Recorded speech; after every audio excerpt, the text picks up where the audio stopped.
with the Lakeview Latin American Coalition, we also had a housing committee that tried to do all the work um, in order to make sure that these landlords, there were many of them were not living in the community, they were not living in these buildings, but they were running buildings that were, I would say, criminal housing development because many of these uh, buildings had exposed lighting. Um, Many of them did not have running water, and so the committee went and we had to meet with the Cook County State's Attorney's Office people because they had a unit there that had tried to prosecute some of the landlords that were found to be criminal with negligence. And so one of our actions in the Lakeview community was, I remember that these landlords started then selling their buildings to developers, and these developers now were taking, either gutting out the buildings or they were tearing them down and building brand new. Elaine Place was one of the places. Elaine Place was, we call it that, Elaine Place, because it was a community that it started from Elaine Place north to Cornelia and south to Grace. That would have been like a block long, full of buildings. And most of the people were already have been displaced out of there. So we started to organizing to see if we could stop this development, and we knew at that point there was no way of stopping it, but we could stall it. And so we looked for political allies outside of the community that could help us with this phenomenon that is beginning to happen in Lakeview, where people were completely being displaced, just like it happened in the area where I was raised, around the Loop area. It also happened in the Lincoln Park community, and now it was happening here in Lakeview. And so we looked for individuals that could help us, and one of the people that came to our assistance and our aid was Senator Simon, U.S. Senator Simon, and he came to Elaine Place, and we have held press conferences, and there was the doors were open to negotiate with the developers. And what happened was that once the development was over, they started what was called a 90-10 program, which meant that 10% of the people that had been displaced through Elaine Place, they could return with a subsidy program. And that was something that was fought for by the Lakeview Coalition, its housing committee, and many of the attorneys that came and joined us pro bono. We were quite grateful to so many resources that came from outside the Lakeview community to give us help. There were attorneys that would come from from I remember that when we were doing the Propa case, as an example, uh, the MALDEF and PRALDEF came from the Puerto Rican Legal Assistance and Defense came from New York to help us with the case. I remember that MALDEF, the Mexican American Legal Assistance Defense Fund, came through the Lakeview community to give us assistance. So we were quite privileged to have made so many friends through the organizing that was taking on. Um, um, we we were able also to look for help from the Industrial Areas Foundation. Once we started organizing, many of us, like Charlie Kyle would tell us, yes, you will become even better if you know what the proxy is that you're putting into practice right now. And we were like, what are you talking about, Charlie Kyle? And he says, well, we can go to the Industrial Areas Foundation and we can become better organizers. And so there was a group about 15 or so that we were able to get into the Industrial Area Foundation, and we were trained to become better organizers. And that was an effort that was again started by Hector Guzman, Charlie Kyle, and Fines Flores. Hector Franco was part of that group. And many others. I remember we had Emperatriz Pumarejo. Emperatriz Pumarejo was part of our Lakeview Latin American Coalition.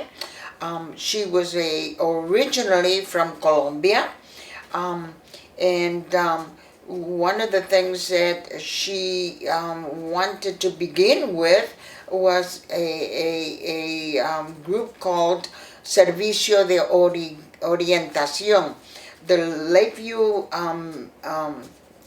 Lakeview Mental Health Council, they had a group there, but we wanted to increase the services to Latinos.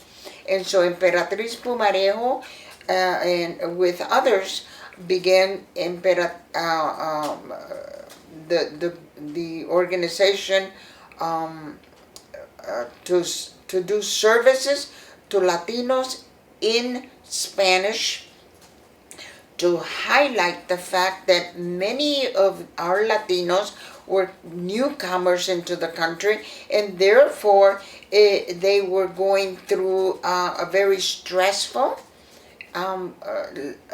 time in settling in the community, learning the language, trying to get their children into the school, get employment, and so many of the people needed that mental health service. However, we could not say it is services for the mental health. We had to say something that was different, because most people would look at the word mental health as yo no soy loco, I am not crazy. And so that's why Emperatriz Pumarejo was key in our community, because she understood the culture and she knew what were the key words to use with our community, the key words to use with our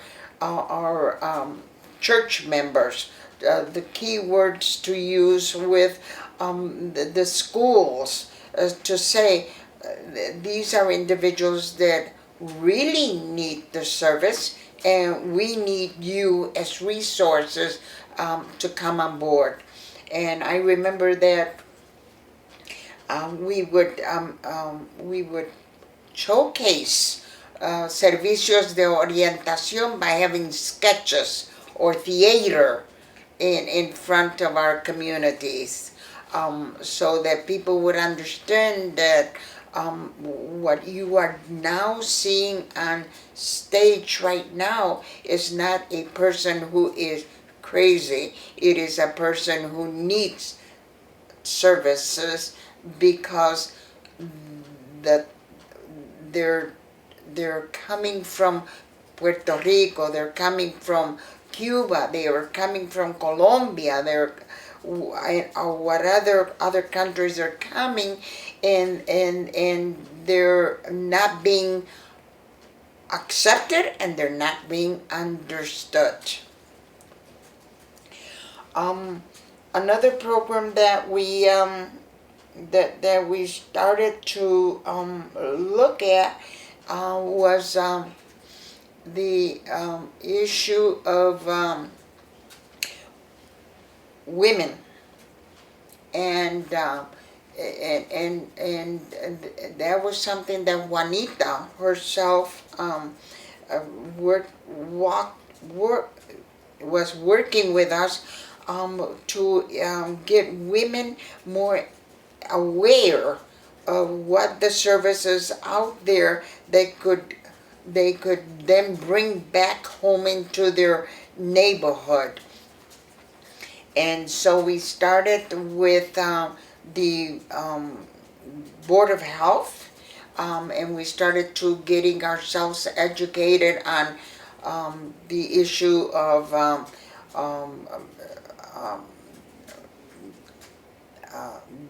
lead and lead prevention. We got ourselves involved in the church and other people understanding that many of the women were not wanting to approach the health clinics or hospitals, etc., during pregnancy, because some of them came from countries where it was the midwives that took care of them. And so we said, well, what do we do here now? And so again, we had to start a way of forming a committee that would be an awareness and educational tool for the women, so that they would understand that, hey, now we need you to come into the clinic, because by the fact that you are pregnant, if you are not getting the proper treatment, then this could impact the new baby that you're trying to bring into this this home and this community. And from there, the women just became more and more involved, and to later on, the type of work that women were doing through the Lakeview Latin American Coalition became a major program here in the city of Chicago, the Promotoras de Salud. It wasn't something that we began, the promotoras, but when we were doing it, we didn't call it promotoras, but we were promotoras back then, because the material was being presented. Even many a times we had to do our own translation of the materials, or we would go, and those who were bilingual would go into the home and just have coffee clutches, and that was the best way that we were able to approach our families, to approach our community, was through the coffee clutches. The Lakeview Latin American Coalition was very involved in getting very involved with the political aspect. I remember that we began working with the very first progressive political candidates. One of those progressive candidates was Bill Singer, who ran in the 43rd Ward, which was back then known as the Lincoln community, um, Lincoln Park community. That was the home of organizers such as Jose Chacha Jimenez and the Young Lords in the 43rd Ward. I was an organizer with the Lakeview Latin American Coalition in those days in the ward that was known as the 44th Ward, and that was under Bill Dick Simpson now. Dick Simpson still is a political force in our community. He is teaching at the University of Illinois, political science. He's written many books, and one of those books that he has written on the to educate candidates on progressive politics and how to run their own campaigns and all of that, he highlighted the work of the Lakeview Latin American Coalition in the book. We began then to focus on running our own campaigns, becoming political organizers, becoming campaign managers.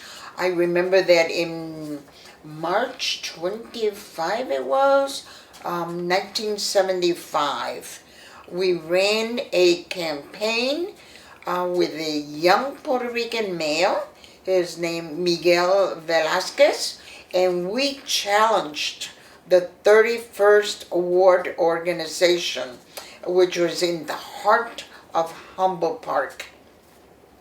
That community, Humboldt Park, and that particular ward was being run by Alderman Keene, who later on ended up being in jail for many, many, many years.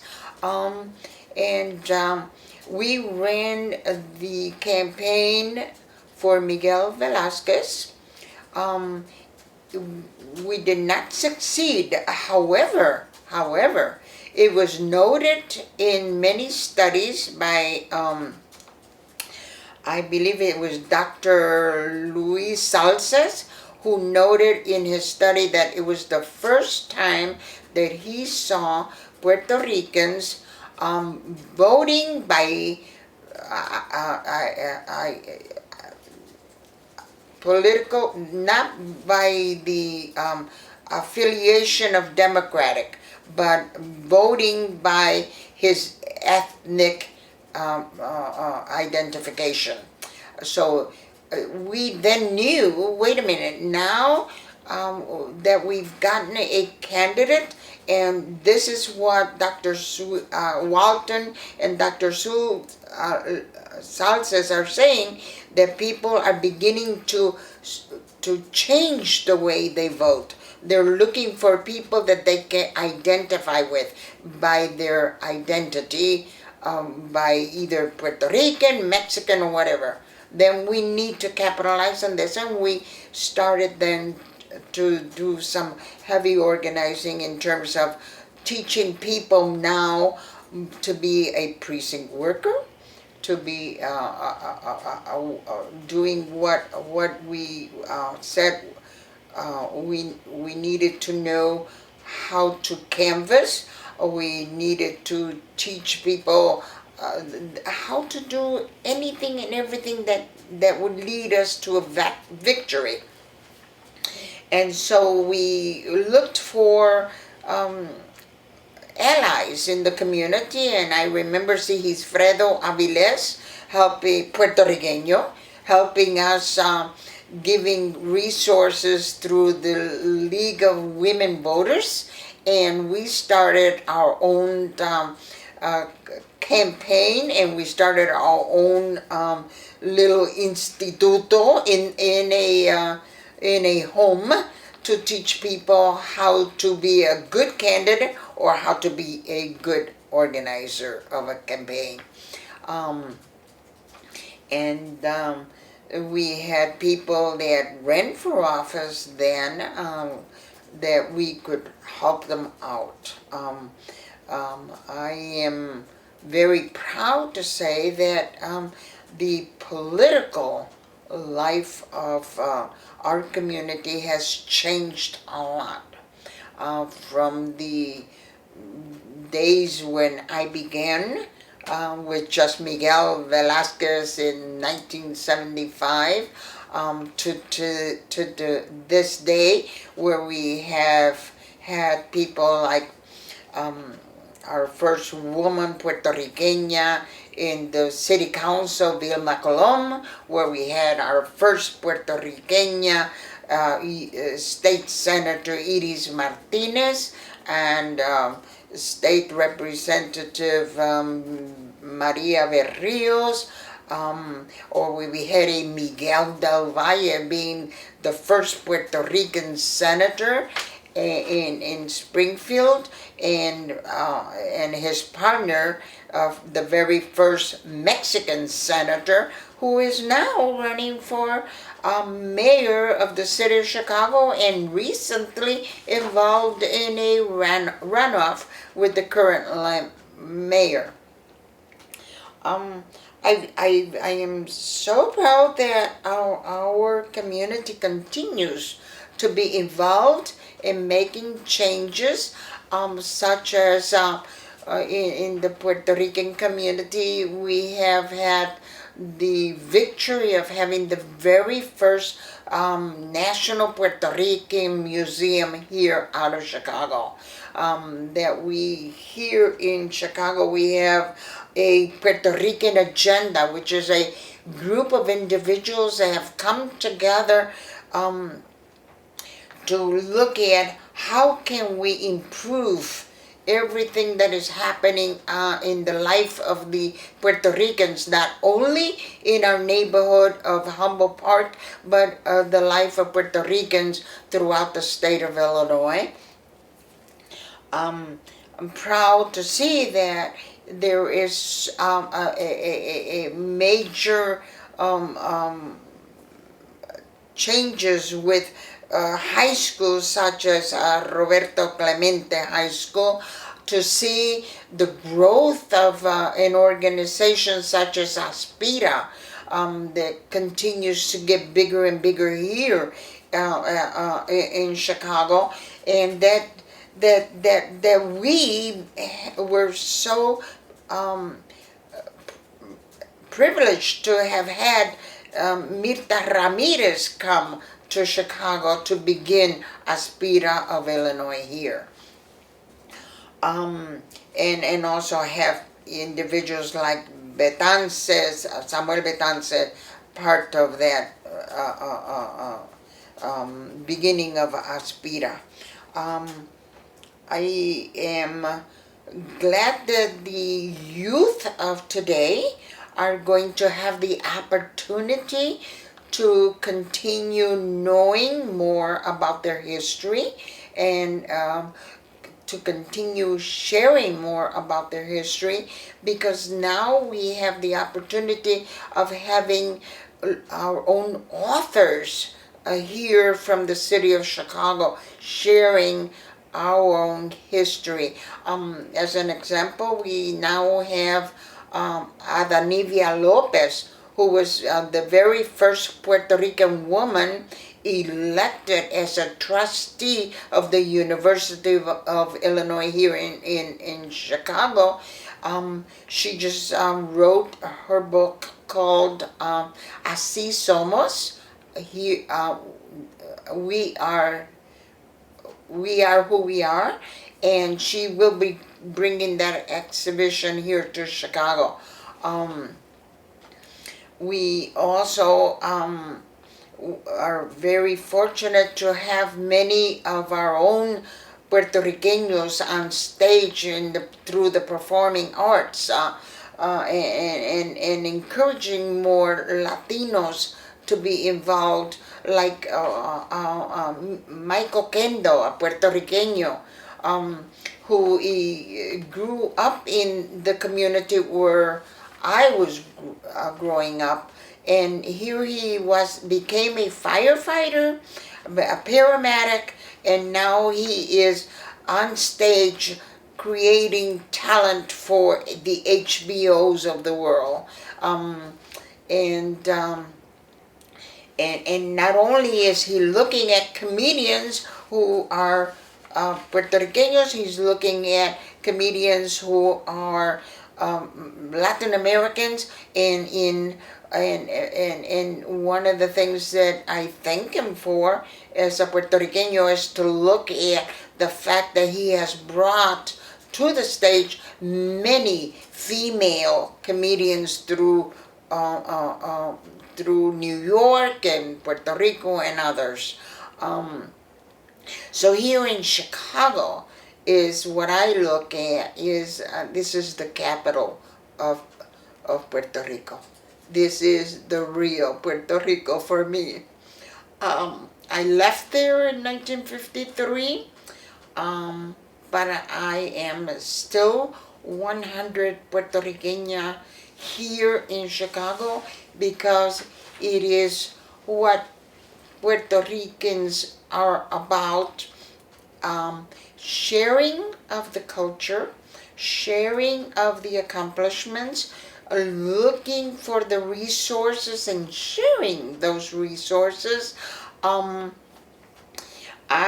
am a Puerto Rican who is proud of some of the accomplishments in our own community. We had back 43 years ago, there was a young addict by the name of Ramos, and he decided this is not the life for me or no one else. So he decided that addictions for substances, we had to stop it, that we had looked for a cure. And his cure was by starting up what's now known as Rincon Family Services. And Rincon Family Services has 43 years now, has become a major organization that services the Puerto Ricanos and the Latin Americans in the area. And we are a $4.3 million operation. I have the privilege of being the chair of the directors, and the organization recently purchased some property and decided that we needed to have a women's center from Rincon Family Centers, and that women's center now carries my name.